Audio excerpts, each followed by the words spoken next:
children's storybook and tape called The Legend of Zelda, Moblin's Magic Spear. It was written by Jack C. Harris, and the pictures were done by Art and Kim Ellis. Whenever you hear this sound, you'll know that it's time to turn the page. Once upon a time, the world was a place of magic and monsters. The land of Hyrule was ruled by Princess Zelda, who used the magic of her Triforce triangles to help her people. One terrible day, the evil Ganon attacked the land of Hyrule and tried to force Zelda to give him the Triforce.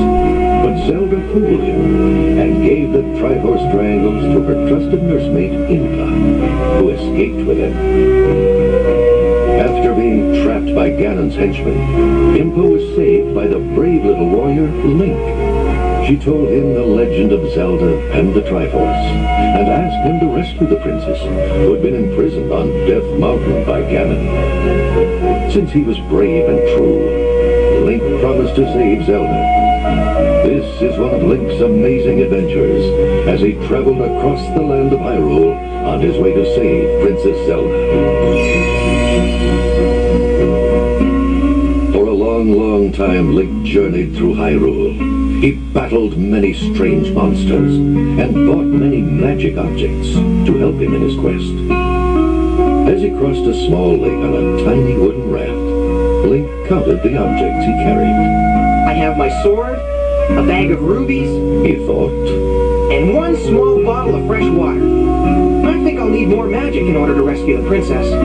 Link tied up his raft and was ready to hike through the thick, dark, and dangerous woods. All of a sudden, he had an odd sensation. It feels like someone is watching me, He thought. Very quietly, Link crept around the rocks. There, still staring at the spot where Link had been, was a strange creature who looked like a little old man. Link tiptoed closer without making a sound. But just as Link was about to confront the spying little man, the ground opened up beneath him. Yow! Cried Link. He dropped into the earth as he heard the little creature laugh out loud.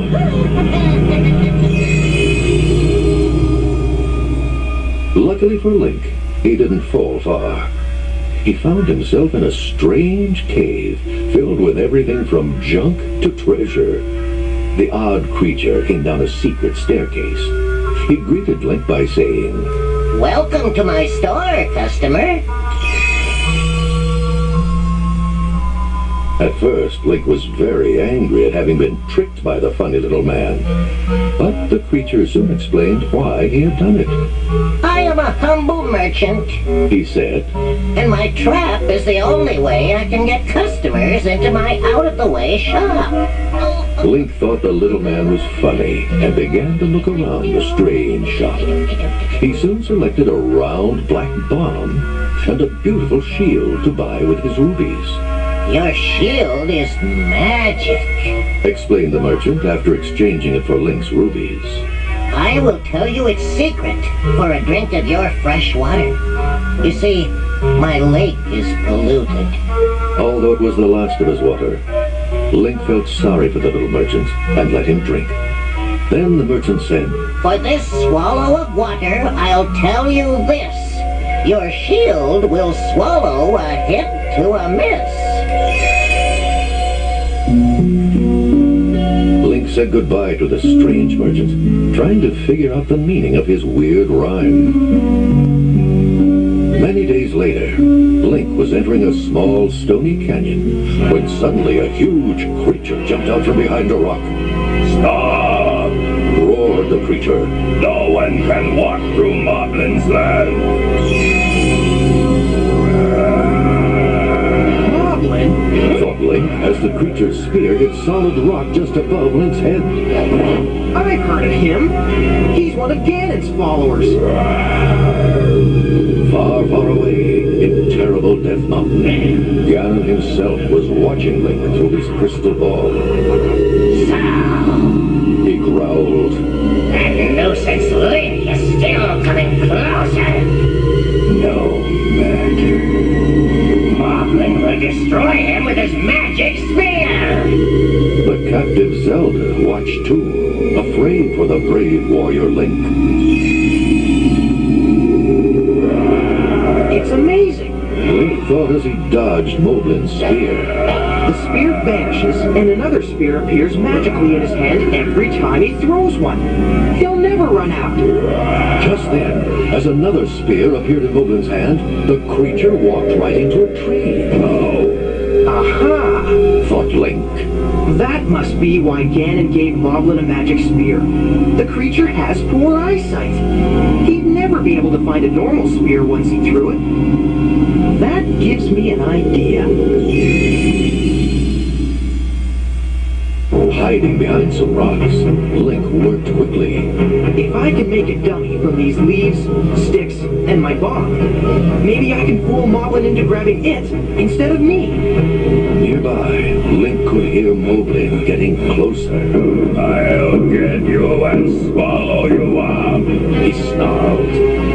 Hearing Moblin talk about swallowing him up made Link remember the merchant's funny rhyme. Suddenly, he realized its secret meaning.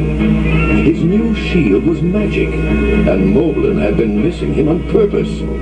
Jumping up onto a big rock, Link let the next spear hit his shield. There was a blinding flash of light and a crack of thunder.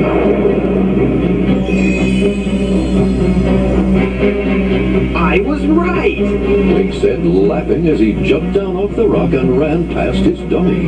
My magic shield swallowed Moblin's spear. A new spear did not appear in his hand. He'll have to find me on his own now. Running as fast as he could, Link hid behind some rocks. Moblin chased after him, roaring angrily. As soon as Moblin's weak eyes spied Link's dummy, he thought he'd captured the brave little warrior. Now I have you. He roared as he grabbed the dummy's head. But wait, this is no fair. This is a bomb. He cried. Kaboom! There was a terrific explosion, and Moblin was blown sky high. Since the big creature no longer blocked his path, Link raced safely through the canyon. It would be 3 days before Moblin found his way back. By then, Link would be far, far away. Sometime later, all of Death Mountain shook with Ganon's angry roar.